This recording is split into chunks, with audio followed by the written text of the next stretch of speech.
Good evening, everyone, and welcome to the session.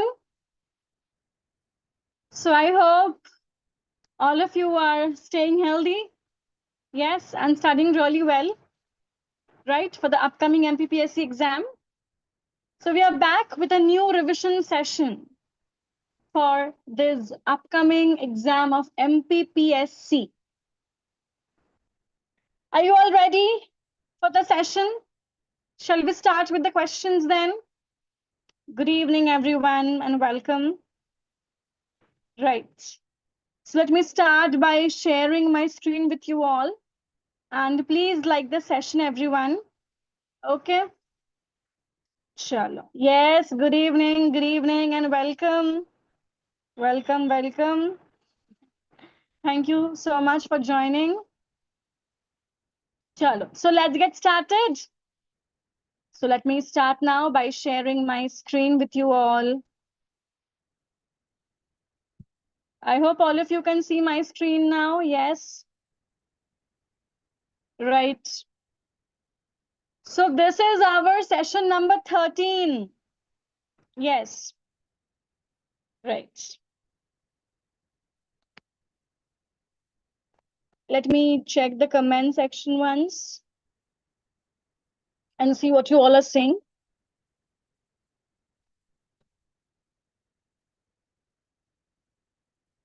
Yes. Now we are live. Good evening. Now I can see your comments. Yes. Chalo. Let's start the session then. Here's your first question. Ernest Hemingway famously utilizes the iceberg theory of writing. Which of the following best describes this structural philosophy? So what do you mean by the iceberg theory of Ernest Hemingway? Good evening, guys. Good evening.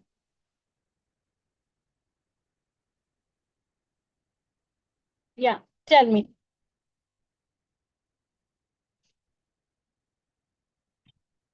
What do you mean by the iceberg theory of Ernest Hemingway?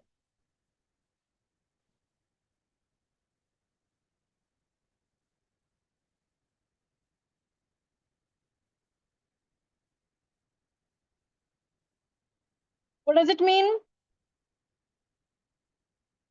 It means what? Easy question.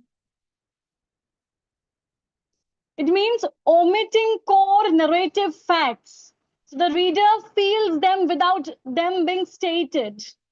It's more like a writerly text of Roland Barthes.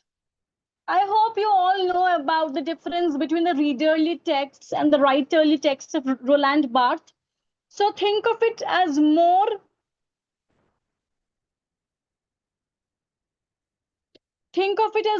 like what? Not saying everything, leaving it to the reader to make the meaning. I knew most of you would get confused with B and C, and that's why I have intentionally kept this option as well of C. Yes, it's like omitting the core narrative facts and let the readers participate in the meaning making of the text. It's like not saying everything and leaving it to the imagination of the readers so that they can also participate in the process of meaning making. Omitting because you're not saying everything. You're eliminating them intentionally. He is not only hiding, he is not saying everything. He's intentionally saying only 2 words where he could have written 3 paragraphs for it. He's not hiding anything as such. He's saying things in like he's living out maximum things intentionally. That's a deliberate practice where he's not saying everything and he's not giving a very closed-ended walla text. Right, so it is option B.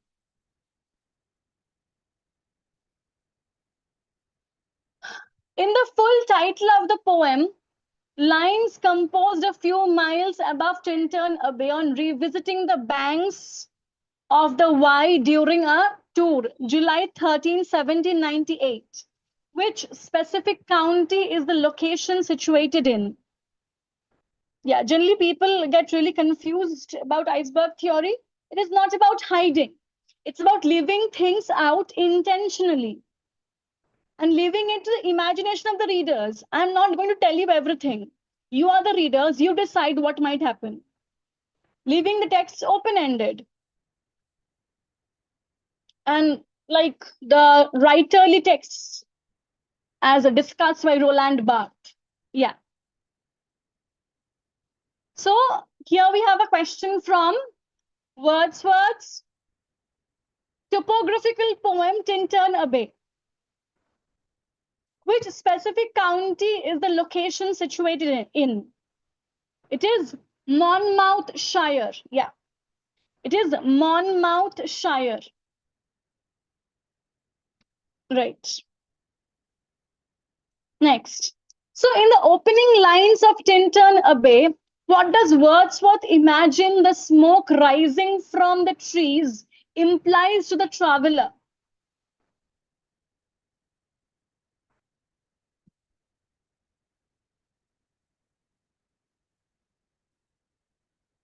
In the opening lines of Tintern Abbey, what does Wordsworth imagine the smoke rising from the trees implies to the traveler?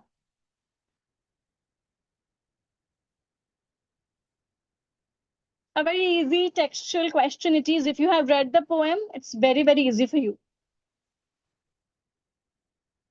That solitary wanderers or hermits dwelling in the wilderness.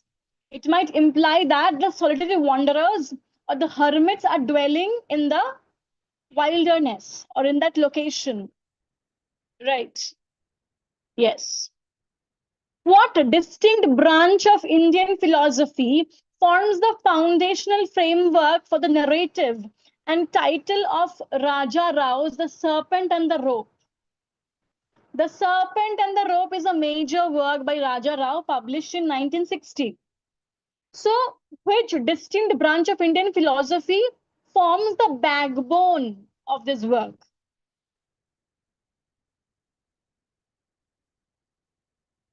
It is correct. It is Advaita Vedanta. It is Advaita Vedanta. Correct. Next. In the classic Advaita Vedanta analogy, which gives the novel its title, what does the serpent represent here? So in the title of Serpent and the Rope, you have the serpent. So according to the philosophy of Advaita Vedanta, what does the snake or the serpent here stand for? What does the snake or the serpent here stand for?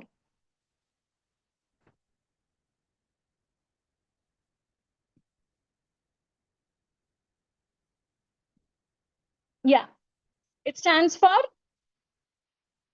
ignorance and illusion, which means Maya. Ignorance and illusion, which means Maya. Correct. Next. In the opening invocation of Paradise Lost, book 1, because you have that in your syllabus, right? Book 1 of Paradise Lost. So, in the opening invocation of Paradise Lost, Milton invokes the heavenly muse, who inspired whom to write the law of God on Mount Sinai. So, this heavenly muse had inspired whom to write the law of God on Mount Sinai?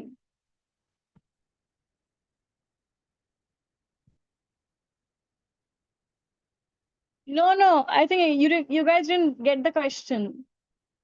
This heavenly muse had once inspired whom to write the law of God on Mount Sinai?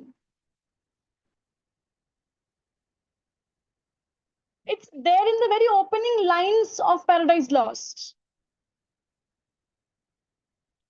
The heavenly muse who is now being invoked by Milton had once inspired whom? It is Moses. Once this heavenly muse had inspired the Moses who was taught or who was chosen by God to teach and write the law of God on the Mount Sinai. It is Moses, Moses. It's there in the very opening lines of Paradise Lost. Right. So, if you guys are planning to sit for the upcoming NET exam, and if you think you are weak in paper one, you guys can go for this UGC NET paper one dedicated course of Vallath, where all the 10 units of paper one would be covered by the expert faculty. It's a 6-month structured program. There will be classes 3 days a week, online learning, concept-based teaching. There will be exam-oriented preparation, regular quizzes and practice sessions. And this course has been specifically designed for NET, SET, and SLET aspirants. The new batch will start from July. Okay, so if you want, you can join us. All right. Chalo. Let's move on. To which classical epic tradition does Milton's opening declaration that to the height of this great argument I may assert eternal providence directly belong?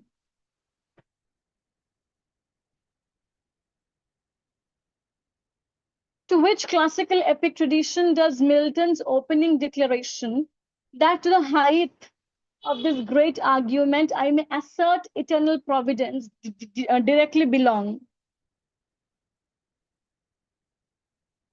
So which epic convention are we talking about here? Which epic convention are we talking about here? The epic convention of stating the theme up front, where at the very beginning you declare the agenda or the theme of the work. Right, clear. Okay. What is the original full subtitle that Thomas Hardy gave to his tragic novel, Tess of the Abervilles? What is the original full subtitle that Thomas Hardy gave to his tragic novel, Tess of the Abervilles? Subtitle or the full title of Tess of the Abervilles?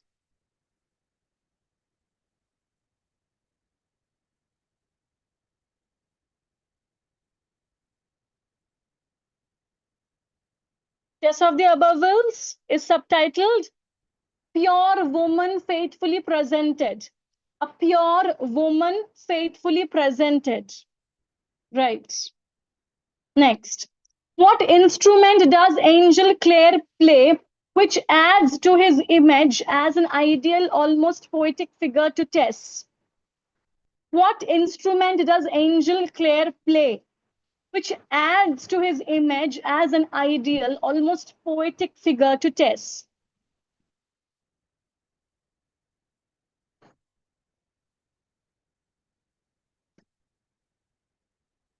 He plays the harp. He plays the harp. All right. Okay, next.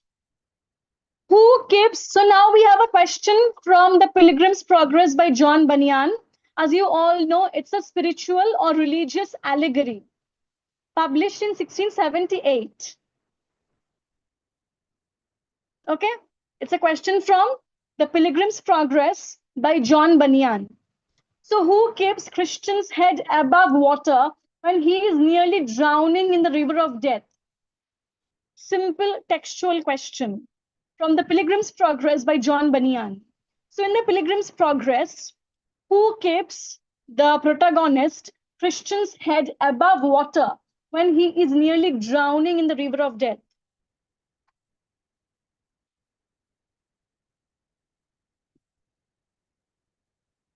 It is Hopeful. Hopeful keeps Christian's head above water when he is nearly drowning in the river of death. All right? Hopeful. Hopeful. So many of you are wrong, actually. Please make sure you are learning the texts properly. Otherwise, this exam can be difficult for you. Right. Oh, next. What is the ultimate fate of the character ignorance in the Pilgrim's Progress? What is the ultimate fate of the character ignorance in the Pilgrim's Progress?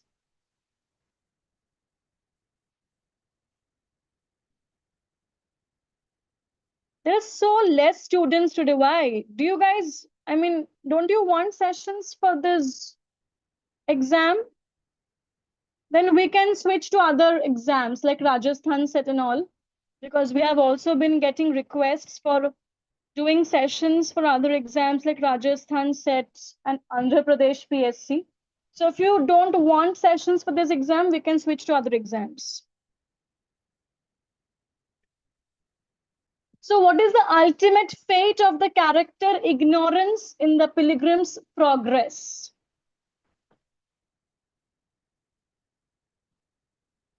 He is cast out of the celestial city and thrown into a hole leading to hell.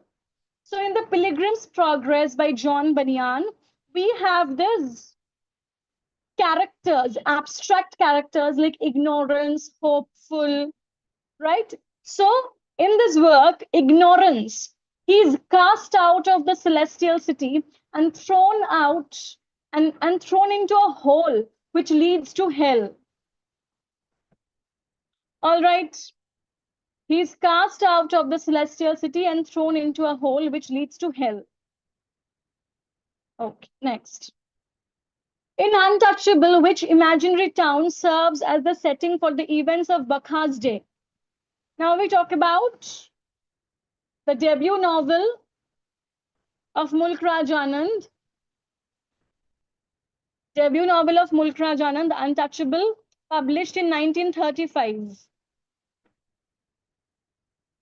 In Untouchable, which imaginary town serves as the setting for the events of Bakha's Day? It is Bulla Shah. It is Bulla Shah. Bulla Shah. Next. What is the narrative framework or time span utilized by Mulk Raj Anand to depict the systemic humiliation of the protagonist in this novel? See, only 6 people are watching. Let's do another, let's do sessions for other exams, I guess. So what is the narrative framework or time span utilized by Mulk Raj Anand to depict the systemic humiliation of the protagonist in this novel? A single day from dawn to night. A single day from dawn to night. So, Untouchable by Mulk Raj Anand, it's a circadian novel. It's a circadian novel, means it is set in a singular day. A singular day in the life of Bakha, like Mrs. Dalloway by Virginia Woolf. Like Mrs. Dalloway by Virginia Woolf. And it's an example of a circadian novel. Circadian novel. Okay? Right. Next.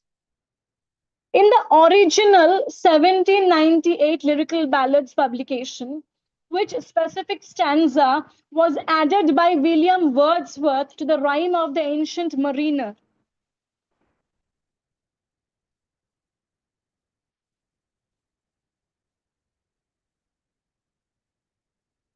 In the original 1798 Lyrical Ballads publication, which specific stanza was added by William Wordsworth to the rhyme of the Ancient Mariner, which is actually by Coleridge?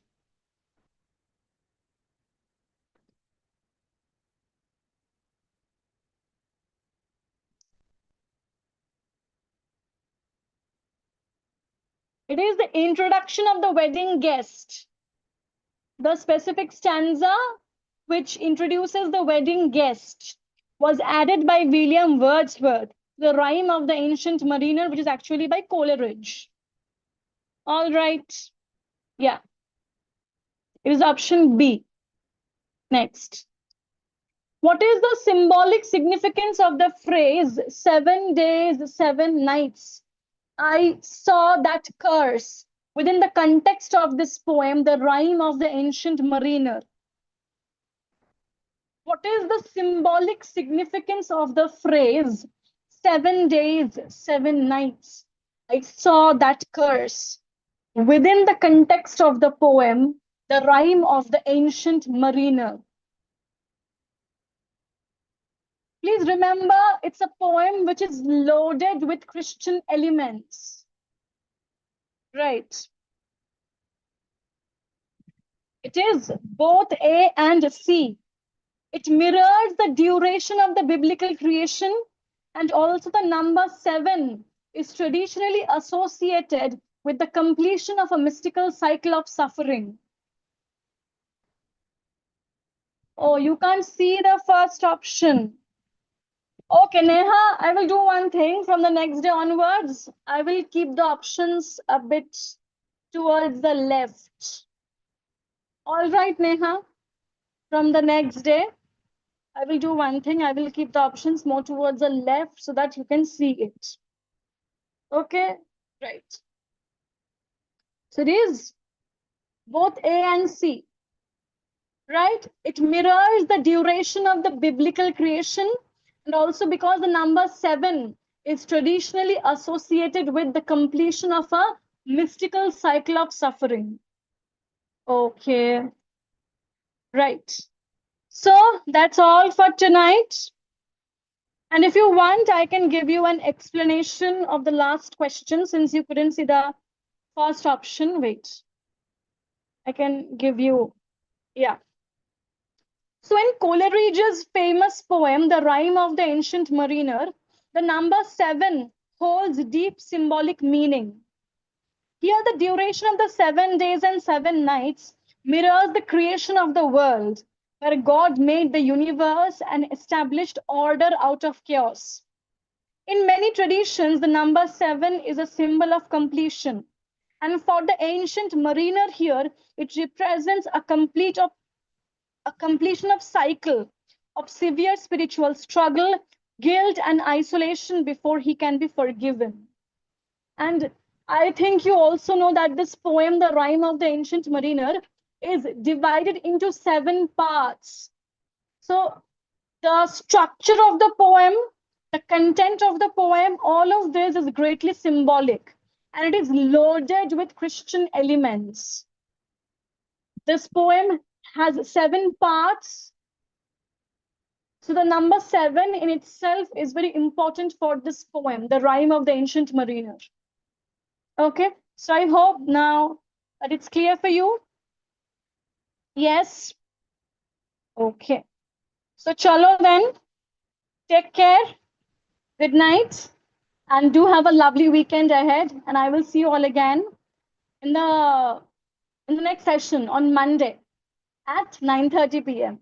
Okay. So take care. Good night. Bye. See you all very soon on Monday. Okay. Good night.